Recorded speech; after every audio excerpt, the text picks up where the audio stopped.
நமஸ்காரம். உங்கள் கல்பனா ஸ்ரீகாந்த். விருச்சிக ராசிக்கு டிசம்பர் மாதம் எப்படி இருக்குது அப்படின்றது பார்க்க போகிறோம்.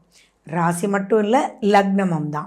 சரி, நம்ம சேனலை இதான் ஃபர்ஸ்ட் டைம் பார்க்குறீங்கன்னா சப்ஸ்கிரைப் பண்ணிக்கோங்க, பெல் பட்டனை ப்ரெஸ் பண்ணுங்கள், ஆல்ன்ற ஆப்ஷனை சூஸ் பண்ணிக்கோங்க.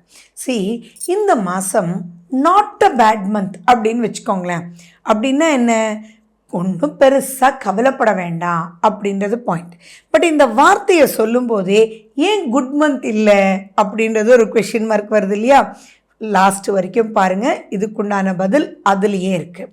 ஃபர்ஸ்ட் அண்ட் ஃபோர்மோஸ்ட், பணம் பல ரூபத்தில் வரும், பயப்பட வேண்டிய அவசியங்கள் இல்லை. குரு பகவான் உங்களையே பார்த்துட்ருக்காருங்க. அதே மாதிரி தொழில் ஸ்தானாதிபதி யார்? சூரியன் அங்கேயே உட்கார்ந்துட்டுருக்காரு. செகண்ட் ஹாஃபில் அவர் 2ஆம் வீட்டுக்கு, குருனுடைய வீட்டுக்கே போகிறாரு. அப்போது தொழில் நடந்துகிட்டே இருக்கும், பணம் வந்துட்டே இருக்கும். அதனால் பயப்பட வேண்டிய அவசியங்கள் இல்லை.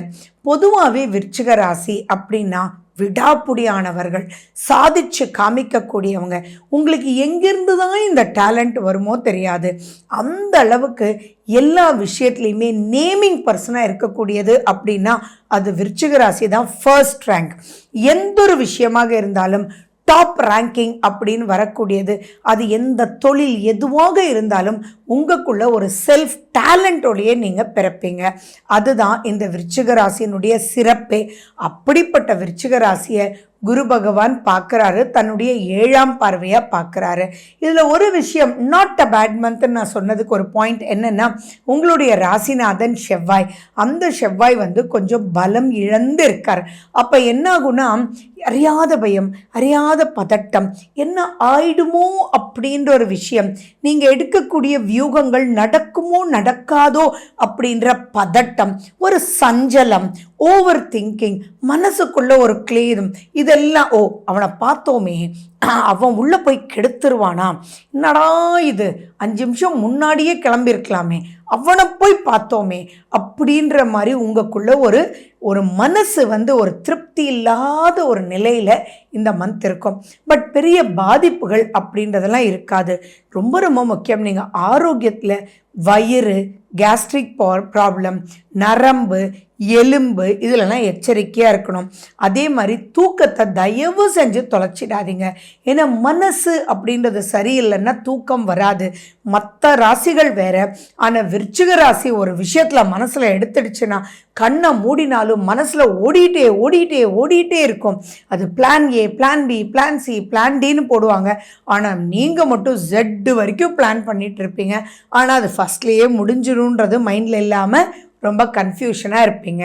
அதே மாதிரி ஒன்று முடிய இன்னொன்று ஏண்டாப்பா அப்படின்ற ஒரு பாயிண்டில் இருக்கும். அதுவும் இந்த மாதத்தில் புதன் அப்படின்றது உங்கள் மேலேயே இருக்கிறதுனால நீங்கள் லாபத்துக்காக பிளான் பண்ணுறது கூட உங்களுக்கு அவ்வளோ திருப்திகரமான ஒரு விஷயத்தை கொடுக்காது. ஸோ ஒரே ஒரு வார்த்தை சொல்லணுன்னா, எல்லாத்தையும் பிடிச்சி மாற்ற முடியாது, வரட்டும் பார்த்துக்கலாமே அப்படின்ற ஒரு தாட் ப்ராசஸோடு இருங்க. ஏன்னா உங்களை பார்க்கக்கூடாதவன் பார்த்துட்டதான் நீங்கள் நினச்சிக்குவீங்க. நீங்கள் பக்கத்துலேயே கிராஸ் ஆகி வந்திருப்பீங்க. பட் ஸ்டில் அவங்க ஏதோ ஒரு நினைவில் இருப்பாங்க, உங்களை பார்த்த மாதிரி இருக்கும், ஆனால் உங்கள் கண்ணிலேயே நீங்கள் படாமல் இருப்பீங்க. ஏன்னா அதை சரி செய்ய தான் குரு பகவான் இருக்காரே. குரு உங்களுடைய 2ஆம் அதிபதி ஆச்சே.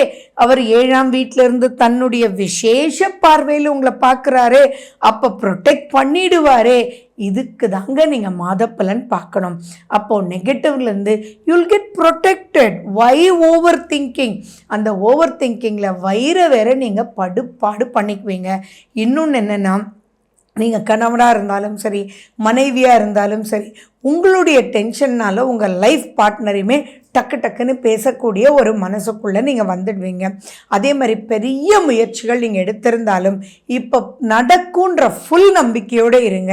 அதை போட்டு ஓவராக திங்க் பண்ணாதீங்க அப்படின்ற ஒரு விஷயம்தான் ரொம்ப ரொம்ப முக்கியமாக உங்களுக்கு நான் சொல்ல விரும்புகிறேன். அதே மாதிரி திருமணம் அப்படின்ற ஒரு விஷயம் வரும்போதும் நார்மலான விஷயத்துக்கே இவ்வளோன்னா, திருமணம்னு வரும்போது எங்கே நீங்கள் முடிவெடுக்க போகிறீங்க? ஸோ எல்லாம் நீங்கள் கேட்டுக்கோங்க.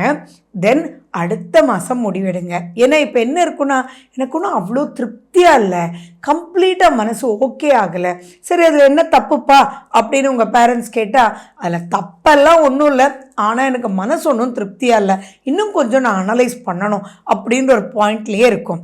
ஸோ அனலைசிங் அப்படின்றதுக்கு என்லெஸ்ன்றது நான் ஒத்துக்கிறேன். பட் இப்போ புதனுடைய நிலை வந்து உங்களை ஒரு முடிவெடுக்க விடாது விடாது விடாது. அதனால என்ன பண்ணணும் அப்படின்னா, போங்க பொண்ணை பாருங்க, இப்போ மனசு விடாது, பட் வேண்டான்ற ஒரு ரிஜெக்ஷனுக்கு வந்துடாதீங்க. நான் சொல்கிற பாயிண்ட் புரியுதா? Just go on analysing, but decision அப்படின்றது எந்த ஒரு பாயிண்ட்லேயுமே வேண்டாம். ஒரு குழந்தைகளாக இருந்தாலும் சரி, புது புது விஷயங்கள் படிக்கணும்னு தோணும், புதுசாக போகணும்னு தோணும். இன்றைக்கி ஒன்று சொல்லுவீங்க, நான் அப்ராட் போய் படிக்கிறேன்னு, நாளைக்கு சொல்லுவீங்களா அப்ராடே வேண்டாம், அங்கே ஒரே குளிரா வேண்டாம்ப்பான்னு சொல்லுவீங்க. அப்போ ஆசோலேஷன் அப்படின்றது தான் இந்த மந்த்துக்கு ரொம்ப முக்கியமான ஒரு ஹெட்டிங்காக நம்ம கொடுக்கணும். இல்லத்தரசிகளுக்கும் அதே தாங்க. ஸோ ஃபார் எக்ஸாம்பிள் சொல்லணுன்னா, நீங்கள் வந்து வத்த குழம்பு வைக்கலாம் அப்படின்னு சொல்லி ப்ரிப்பேர் பண்ணிவிட்டு கடைசியில் பார்த்தீங்கன்னா நீங்கள் எதுவுமே பண்ணாமல் ஹோட்டலில் வாங்குற மாதிரி போயிடும். ஸோ எல்லாமே பார்த்தீங்கன்னா ஆசோலேஷன் ஆசோலேஷன் ஆசோலேஷன், பட் பெரிய பாதிப்புகள் எதுவுமே இல்லை அப்படின்றது மைண்டில் ஞாபகம் வச்சுக்கோங்க. இதுலேருந்து விடுபடுறதுக்கு என்ன பண்ணணும் அப்படின்னா, உங்களுக்குள்ள மனசை ஒருநிலைப்படுத்தக்கூடிய எந்த ஒரு விஷயமா இருந்தாலும் நீங்கள் பண்ணுங்க. பொதுவாக விருச்சிக ராசிக்கு மனசு உடன்பாடு இல்லை அப்படின்னா அவங்களால எதுவுமே செய்ய முடியாது. ஒருத்தர் சொல்றார் அப்படின்றத கேட்டுக்குவாங்களே ஒழிய அவங்க மனசுக்கு சரின்னு பட்டாதான் அவங்களால செய்யவே முடியும். இது விருச்சிக ராசியினுடைய பேசிக் குணம். ஸோ அப்போ நான் என்ன சொல்கிறேன்னா, ஃபைனலாக நீங்கள் என்ன கேட்கணுன்னா, எது பண்ணால் ஜாலியாக இருப்பேன், இன்னைக்கு சினிமாக்கு போனால் ஜாலியாக இருப்பேன்னா போங்க. சின்ன சின்ன ஆசைகள் தாங்க வாழ்க்கை. அந்த சின்ன சின்ன ஆசைகள் எது எது விஷயத்தில் உங்கள் மனசை வேற ஒரு ஈடுபாடுக்குள்ளே எடுத்துகிட்டு போய் அது அல்பமாக இருக்கலாம். கோயில் போனால் மனசு நிம்மதியாக இருக்குது, போயிட்டு வாங்க. ஃப்ரெண்டோட பேசினா நல்லா இருக்குது, பேசுங்க. ஸோ எந்த ஒரு பாயிண்ட்லேயும் முடிவெடுக்காமல் just like that go on the flow.